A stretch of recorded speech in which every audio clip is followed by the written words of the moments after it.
자, 여튼 뉴스부터 먼저 한번 살펴보겠습니다. 먼저 권순우 취재팀장 어서 오시고요. 어서 오세요. 예, 안녕하세요. 선프로TV 권순우 취재팀장입니다. 네, 반갑습니다. 반갑습니다. 어제 가면서 잠깐 말씀드렸는데 미국 시장은 에이펙을 반영하지 않았다. 네. 그러니까 미국하고 중국하고 정상회의를 하는 것을 지난주 금요일날 상승장에서 반영하지 않았다라는 얘기를 좀 드렸었는데, 그러니까 문 여니까 바로 그거 반영을 하더군요. 그래서 좀 미중 간의 협상에 대한 낙관론이 좀 커지면서 다우존스는 0.71% 상승했고요.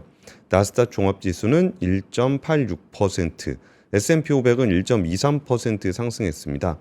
차트 보시면은 그냥 장 초반부터 그냥 계속 높은 상승률을 유지를 하고 있어요. 네. 그러니까 이게 호재가 있었는데 장이 안 열려가지고 반영을 못한 거죠. 네. 그래서 한국이 먼저 그걸 반영을 했고, 그 다음에 이제 미국에서 우리도 넥스트 하나 열어주세요, 뭐 이래갖고 이게 딱 열리자마자 네.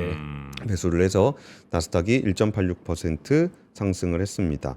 그래서 사상 최고치를 경신했다는 말은 별 이제 의미가 없죠. 그냥 뭐 계속 그냥 오르면은 사상 최고치를 경신한 거니까요. 트럼프 대통령과 시진핑 주석의 이야기는 뭐 첫 번째 뉴스로 좀 소개를 드릴 예정이고요. 그리고 뭐 반도체 관련한 주가들이 많이 올랐습니다. 퀄컴 같은 경우가 인공지능 칩 출시를 예고하면서 11% 올랐습니다. 자세한 얘기는 두 번째 뉴스로 전해드리겠습니다. 자, 첫 번째 뉴스는 에이펙 관련 소식이군요. 에이펙 관련한 소식인데요. 근데 에이펙 관련한 소식이 도대체 이제 얼마나 많을까를 좀 상상하기가 좀 어렵습니다. 네. 그러니까 진짜 우리나라랑 관련된 것만 하더라도 한일 정상회담, 한중 정상회담, 한미 정상회담이 있고요. 네. 거기에 미중 정상회담도 있고요. 에이펙 자체에 대해서 나오는 얘기들도 좀 있을 거고요. 그리고 거기에 1,700개 정도 기업이 온단 말이에요. 그래서 주요 연사들의 리스트를 제가 좀 1,700명이라 그랬는데 좀 카운팅했을 때 1,500, 1,600 정도 된다고 들었어요. 그래서 그러니까 이 사람들이 놀러 오진 않을 거 아니에요. 그렇죠. 그럼 오면은 뭔가 이렇게 사이닝을 하고 중요한 의사결정들을 하고 뭐 그러려고 다 모이는 걸 텐데, 그러면은 그 기업들의 거의 다 C레벨급들이 다 와요. 그러면은 도대체 얼마나 많은 얘기들이 나올까. 네. 여기서 악재에 사인하고 가는 C레벨은 없을 거 아니에요. 네. 그러면 그런 것들을 다들 준비하고 있지 않나 싶습니다. 그래서 오는 사람들 명단이 너무 많아서 일일이 좀 읽어드리는 게 의미가 없을 정도의 일들이 있습니다. 그래서 어떤 게 큰 뉴스인지 어떤 게 작은 뉴스인지를 구분하기가 좀 어려울 정도로 호재성 보도들이 많이 이어질 거다. 근데 또 호재성 뉴스 너무 많을 때는 좀 둔감해집니다. 뉴스 밸류에 대해서. 일단은 트럼프 대통령은 말레이시아 갔다가 일본 가는 길에 미중 협상이 합의에 이를 거라고 생각한다. 그리고 시 주석을 매우 존경한다라고 좀 얘기를 했고요. 중국 관영 신화통신은 각자의 우려를 해결하는 계획에 관해 기본적 합의를 이뤘다라고 좀 이야기를 했습니다.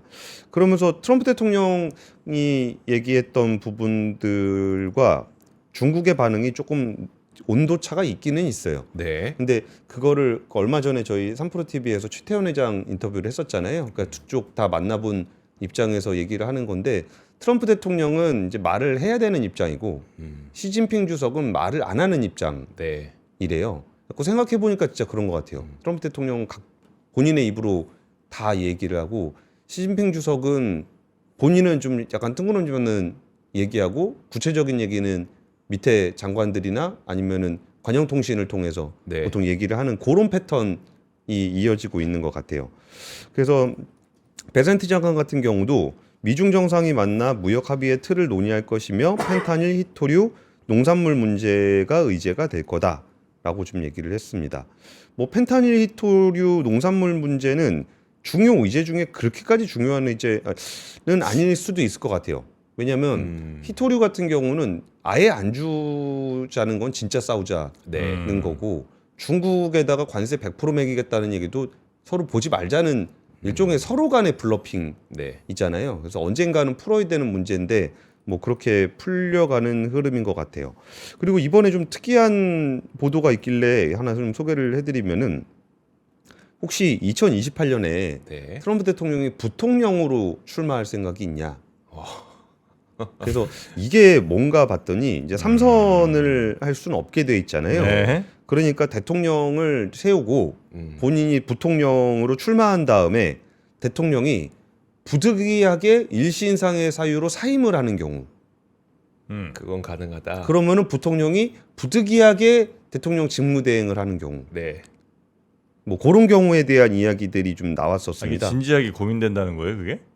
그냥 이제 거론이 좀 미국 언론에서 좀 나왔었어요. 어. 그러니까 그걸 트럼프 대통령한테 물어본 거고, 네. 그랬는데 거기서 뭐 허락된다면 이라면서 그냥 뭐 귀여운 질문이네. 트럼프가 그랬어요? 예, 예.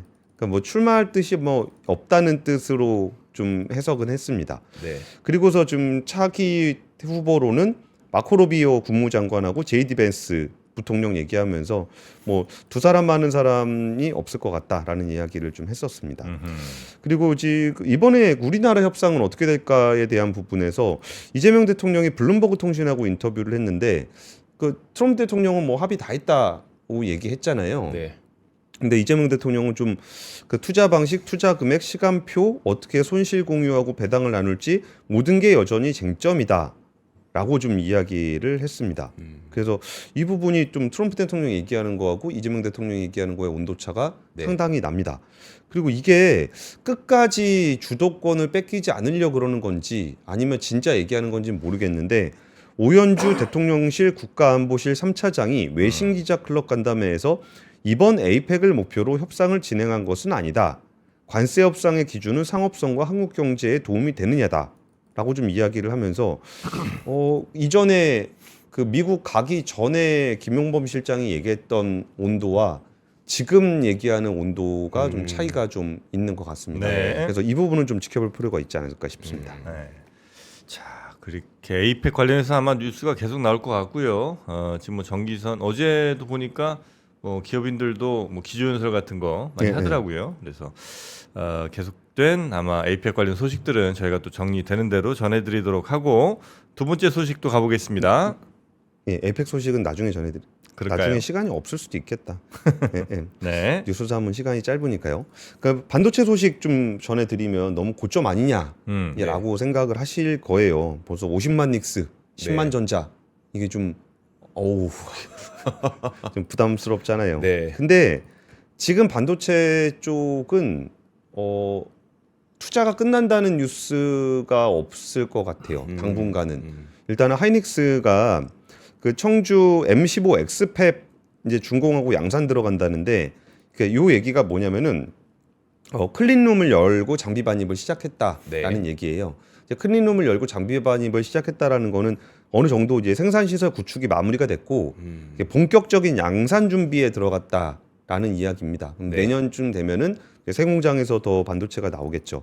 근데 여기서 가격이 얼마나 떨어질진 모르겠으나 이 반도체 공장이 새로 가동이 된다는 건 그만큼 생산량이 늘어난다라는 거고 네. 반도체 수요가 있다면 그만큼 매출이 늘어날 거다라는 얘기일 것 같습니다. 여기에 한 20조 정도 투자가 예정이 좀 돼 있고요. 그리고 여기에 그 EUV 장비 들어간다고 합니다. 네. 그리고 이제 하이닉스에서 또 하나 발표한 게 어제 그 낸드를 이렇게 쌓아서 올리는 고대역폭 플래시 메모리에 대한 얘기를 했거든요. 네. 그러니까 D램을 쌓아놓는 거를 이제 HBM이라 그러잖아요. 근데 낸드를 쌓아 올린 거를 고대역폭 플래시 HBF라 그래서 요거를 이제 추론 데이터 센터에 들어가는 거죠. 네. 요거를 좀 선점해 보겠다. 요런 기술 발표들도 좀 있었습니다. 그리고 또 하나는 얼마 전에 쫙 설명해 드린 적이 있었는데 샘 알트만이 90만 장 얘기하고 그다음에 엔비디아가 1000억 달러 10기가 얘기하고 그다음에 뭐 AMD가 6기가 네. 뭐 1000억 달러 얘기하고 그다음에 뭐 어디야죠 브로드컴이 10기가 또 얘기하고 뭐 그런 얘기들 쭉 드렸었잖아요. 네. 그러면은 뻥치네 뻥인가? 이 정도면? 진짜? 네. 이런 분위기로 이제 넘어가는 게 있거든요. 근데 이번에는 AMD하고 미국의 에너지부가 10억 달러 규모의 슈퍼컴퓨터 구축하는 협약을 맺었다고 로이터 통신의 보도가 나왔습니다. 이거는 뻥 아니겠죠? 그렇겠죠. 에너지부인데. 네. 그리고 뭐 사이즈도 10억 달러면은 자잘하잖아요. 네. 저기 막 1000억 달러 얘기하는데 1조 4천억 원밖에 안 되잖아요. 네. 그리고 이런 얘기가 좀 있었고요. 또 하나는 이제 퀄컴에서 이번에 그 데이터 센터용 AI 칩을 만들어서 26년, 27년에 출시할 거다라고 좀 얘기를 했습니다. 우리가 다들 아시다시피 퀄컴은 통신 칩을 만드는 회사고요. 네. 그리고 이제 스냅드래곤, 모바일 AP, 갤럭시에 들어가는 모바일 AP를 만드는 그런 회사입니다. 근데 이번에 데이터 센터용 AI 칩을 만들었다라는 거는 이거는 굉장히 좀 파격적인 얘기죠. 그럼 저전력 인공지능 칩이라는 건가요? 그러니까 저전력이라는 표현을 어디다 써야 되는지는 모르겠는데 네. 그러니까 어떤 걸 지향하는지는 보여드릴게요. 네. 이게 지금 퀄컴의 보도자료예요. 총 소유 비용으로 탁월한 메모리 용량을 제공합니다. 혁신적인 메모리 아키텍처를 도입했고 효과적인 메모리 대역폭 효율성을 획기적으로 향상시킵니다. 요 얘기가 뭐냐면 지금 엔비디아 칩은 비싸요. 네. 비쌈에도 불구하고 그거를 대체할 수 있는 칩이 없기 때문에 비싸지만 다 엔비디아를 쓰고 있습니다. 네. 근데 그럼 여기에 경쟁을 하려는 업체들은 뭘 가지고 얘기를 하냐? 총소유 비용, TCO를 기준으로 경쟁을 하려고 합니다. 그리고 여기에 필요한 게 뭐냐? 메모리 용량. 이거 중요합니다. 네. 그리고 혁신적인 메모리 아키텍처, 메모리 대역폭, 효율성. 이걸 다 얘기하고 있는 거예요. 그러니까 어쩌면 그러니까 AI 데이터 센터에서 메모리를 어떻게 쓰느냐가 제일 중요하다는 얘기를 계속 하는 거예요. 네. 그러다 보니까 얼마 전에 샘 알트만이 와가지고 뭐 메모리 이제 싱글러리티 얘기했잖아요. 네. 그러니까 인공지능이 싱귤러리티로 가려 그러면 메모리를 어떻게 다루느냐가 제일 중요하다라는 얘기를 한 거고요. 또 하나는 두 솔루션 모두 풍부한 소프트웨어 스택, 주요 AI 프레임워크와의 완벽한 호환성. 이건 뭔 얘기냐면 쿠다를 얘기하는 겁니다. 다른 칩을 썼을 때 소프트웨어 스택이 잘 안 맞는다라는 불편함이 있는데 네. 그러면 엔비디아랑 경쟁을 하려고 그러는 데이터 센터 업체들은 무조건 이걸 맞춰줘야 돼요. 기존의 쿠다 기반으로 만들어져 있는 소프트웨어 스택을 어떻게 호환할 것인가. 그리고 여기에서 좀 특이했던 부분 와트당 비용 대비 높은 성능, 탁월한 메모리 용량. 계속 메모리 얘기만 하고 있어요. 네. 카드당 768GB의 LPDDR. LPDDR을 쓰겠다는 거는 이거는 로우 파워입니다. 네. 핸드폰에 들어가는 메모리. 네. 그러니까 좀 전력을 좀 아끼겠다라는 거고 전기를 좀 효율적으로 쓰겠다는 거는 열을 덜 내게 되는 거고 확장을 위한 이더넷 이거는 엠비링크를 타겟으로 얘기하는 겁니다. 네. 그러니까 이 전반적인 얘기들이 앞으로 이제 AI 칩을 만드는 데들이 어디를 지향하고 있는지를 보여주고 다 같이 똑같이 제가 강조하고 싶은 부분들은 메모리라는 거예요. 그러면 퀄컴이 만약에 AI 칩을 만들면 메모리를 직접 만들겠습니까? 아니겠죠. 그럼 아까 전에 AMD가 뭐 10억 달러 한다 그러면은 이거 메모리는 어쨌든 한국이랑 또 협력을 해야 되는 부분이에요. 네. 그러니까 이게 지금 하이닉스라든지 삼성자의 주가를 끌어올리는 요인인데 이게 없었던 얘기잖아요. 그렇죠. 그러면 이게 처음 나온 얘기는 아닐 거예요. 분명히 이거 협의하는 과정들은 계속 있었을 거니까. 그래서 사실 이게 뭐 주가 고점이 어디냐 알아 그러면은 그거는 뭐 맞추는 게 뭐 제 깜냥으로 가능한 일은 아닌데 네. 이런 일들이 굉장히 많이 쌓여 있다는 거예요. 그리고 앞으로 나올 소식들도 굉장히 많고. 네. 그래서 이거를 어떻게 감당해 나가면서 갈 것이냐의 이슈들은 계속되고 있는 것 같다. 그래서 얼마 전 그 최태원 회장 얘기했던 그 군비 경쟁할 때 누가 총알 숫자 세 가지고 쏠고 맞춰서 네. 총알 만들고 뭐 대포 쏠고 맞춰서 포탄 만들고 하냐. 뭐 지금은 생사를 걸고 하는 게임이기 때문에 지금 투자를 얼마나 할지에 대한 리미티드가 없는 네. 그런 상황들이 이어지고 있습니다. 자, 그래서 지금은 오늘 되게 리액션 안 해주시네요. 제가요? 네, 네. 아직 채팅창 좀 제가 지금 검열 중입니다. 지금. 네. 왜요? 뭐 아니 해요? 뭐 크게 신경 쓰지 않으셔도 되고요. 자, 그리고 세 번째 뉴스까지 얼른 좀 가보겠습니다. 네, 세 번째 뉴스는 그냥 너무 좋은 얘기들만 계속 드리는 것 같아서 사회적인 그 통계치가 하나 나왔길래 국가 데이터처 여기 통계청입니다. 네. 옛날 통계청이 국가 데이터처로 바뀌었어요. 2023년 소득 이동 통계라는 걸 발표를 했습니다. 소득 이동. 네. 그러니까 소득 분위가 뭐 1분위가 있고 5분위가 있고 그렇잖아요. 네. 1분위는 좀 힘들게 사시는 소득 분들, 하위. 5분위는 좀 잘 사시는 분들 요런 네. 건데 요런 분들이 이제 어떻게 변하고 있나라는 네. 얘기를 하는데 그러니까 한번 같이 보시죠. 2017년에서 23년까지 소득 1분위, 5분위의 지속 기간별 비율일 때 5분위 돈 많으신 분들은 네. 59%가 계속 5분위를 5분이었다. 유지하고 있다. 아, 네. 굉장히 높게 나타나고 있죠. 소득 1분위 제일 힘들게 사시는 분들은 7년이 지나도록 27.8%가 1분위에서 벗어나지 못하고 있다. 이런 통계입니다. 그러면서 많이 벗어나신 거 아니에요? 아닌가? 근데 여전히 남아 있다라는 통계로 지금 27.8%가 남아 있다. 예, 예. 1분위 그러니까 5분위는 한 40%는 탈락한 거 아니에요? 그렇죠. 맞나? 그러니까 이거를 개념을 네. 개념 잡기가 조금 어려운데 네. 그러니까 위에 그러니까 5분위를 유지하시는 분들은 많으면 좋은 거고 1분위를 유지하는 사람이면 낮으면 좋은 거잖아요. 그렇겠죠. 예, 예. 그런 통계 기준으로 좀 해석을 좀 하고 있습니다. 그래가지고 7년째 소득 하위 20%에 머무는 사람이 10명 중에 한 2-3명 정도는 유지가 되고 있더라라는 얘기로 좀 해석을 하고 있는데 네. 여기서 그 정프로님 말씀하신 게 어떤 부분이 좀 이렇게 잘 안 맞는 것 같다라고 느껴지시는지는 좀 알 것 같아요. 근데 그거를 좀 디테일하게 볼 필요가 좀 있어요. 네. 그 디테일하게 보면은 노인층과 여성층의 장기 저소득 고착이 뚜렷하게 나타나고 있는 추세를 보이고 있다라는 얘기가 좀 있는 거고, 근데 노령층의 장기 소득 고착이 뚜렷하게 나타나고 있는 추세가 이어지면은 한국에서는 좀 어떤 일이 발생하냐면 그 노령층이 점점 많아지고 있다라는 것 때문에 사회 전반적으로 그 저소득층이 고착화되는 현상들이 점점 심해지고 있다라는 거예요. 네. 그래서 단순 비율로 보실 문제는 아닌데 이 부분들의 통계가 좀 하위 고착이 지금 심해지고 있는 통계로 좀 나타나고 있습니다. 오히려 반대 아닌가? 왜냐면 이게 1분이라는 거는 무조건 이건 등수로 매기는 거잖아요. 네, 소득 하위 20%. 네, 하위 20%니까. 네, 네. 그러니까 하위 20%에서 벗어난 사람들이 80%쯤 된다고 하면 하위 20% 들어온 사람들, 그러니까 2분위에 있다가 3분위에 있다가 1분위로 간 사람들, 이 사람들의 숫자가 훨씬 많다는 거 아니에요? 그러니까 소득이 떨어진 사람, 그러니까 그걸 걱정해야 되는 거 아닌가? 그러니까 소득 1분위에서 여전히 유지되고 있는 사람이 20%라는 걸 걱정하는 거, 당연히 그것도 걱정해야 될 부분이지만 누군가는 전체 인구 중에 20%는 반드시 들어가야 되는 게 소득 1분위라고 하면 네.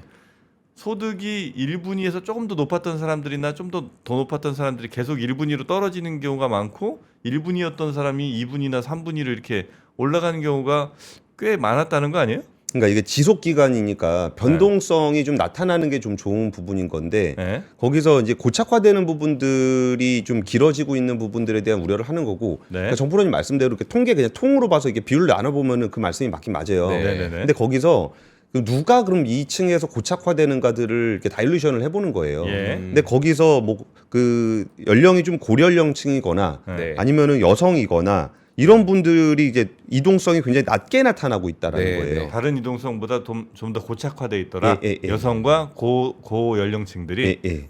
그래서 그 부분들에 대한 이동성이 좀 하락하고 있는, 소득 이동성이 하락하고 있는 부분들이 좀 있고, 네. 은퇴 인구 비중이 커질수록 상향 이동보다 하향 이동이 늘어날 수밖에 없는 부분들, 이런 것들이 좀 고착화되고 있는 걸로 나타나고 있다라는 겁니다. 네. 그리고 이른바 이제 그 청년층에서도 그 예전에 그 젊은 청년층들의 상향 이동성들이 좀 많이 나타나게 되는데 개별 인구로 보기엔 좀 애매하겠지만 이 청년층 자체가 줄어들고 있는 측면들이 있어요. 아, 네. 그러니까 뭐 남성 청년층의 사회 이동성 굉장히 높게 나타나는데 네. 여기 자체가 줄어들게 되면서 사회 전반적인 상향 이동 비중이 낮아지고 있다는 거예요. 그래서 그런 부분들이 우리 사회가 가지고 있는 이렇게 상향 이동성의 그 좀 낮음, 하향의 고착 이런 부분들이 나타나고 있다라는 게 어제 국가데이터청에서 발표한 내용입니다. 네. 그래요. 알겠습니다. 국가데이터청이 옛날 그 통계청, 네, 국가데이터처가 옛날 처. 통계청. 아니 이 이름은 영 어색해. 물론 이 습관이나 그런 것도 있지만 국가 통계처 차라리 그러면 그게 맞지 않나 하는 생각이 더 들기도 하고. 이름 바뀐 거 꽤 있더라고요. 네, 좀 있는데 데이터처 데이터처. 아니 데이터 센터로 국가 데이터 센터로 가든지. 데이터 센터. 데이터처는 하여튼 뭐 저는 좀 약간 어색하긴 합니다만 여튼 이런 이제 국가의 중요한 통계들이 또 잘 수집이 되고 또 네. 분석이 되고 해석이 돼야 그 다음에 제대로 된 어떤 정책 같은 것들이 좀 나올 테니까 뭐 이런 거 아주 중요한 역할을 한 곳 이런 역할을 좀 했으면 좋겠다는 생각이 좀 들고요. 네. 자, 권 팀장님 고생 많으셨고 내일 뵙겠습니다. 네, 감사합니다. 이번에 1만 명이 넘는 어른들이 위스덤 칼리지를 통해 삶의 방향을 바꾸고 있습니다. 위스덤 칼리지가 한 일은 단 하나. 국내외를 가리지 않고 각 분야 최고의 지성들을 한자리에 모으는 일이었죠. 그리고 지금 위스덤 칼리지 2026 학년도가 더욱 강력하고 압도적인 글로벌 연사진으로 돌아왔습니다. 전 세계 3천만 부를 돌파한 신화적 베스트셀러 작가 베르나르 베르베르, 정의란 무엇인가의 저자이자 하버드대 정치학과 교수 마이클 샌델, 그리고 각 분야를 대표하는 국내외 최고의 지성 17명이 함께합니다. 여기에 교보문고 전자책 12개월 이용권, 3% GIN 멤버십 1개월, 3% 주식투자 멤버십 1개월까지 입학 등록만 해도 30만 원 상당의 혜택이 마구 쏟아집니다. 2025년을 가장 현명하게 마무리하고 2026년을 그 누구보다 완벽하게 시작하는 방법. 지금 최저 등록금으로 최대 혜택을 누리며 위스덤 칼리지를 시작하시죠. 자세한 내용은 영상 아래 링크에서 확인하실 수 있습니다.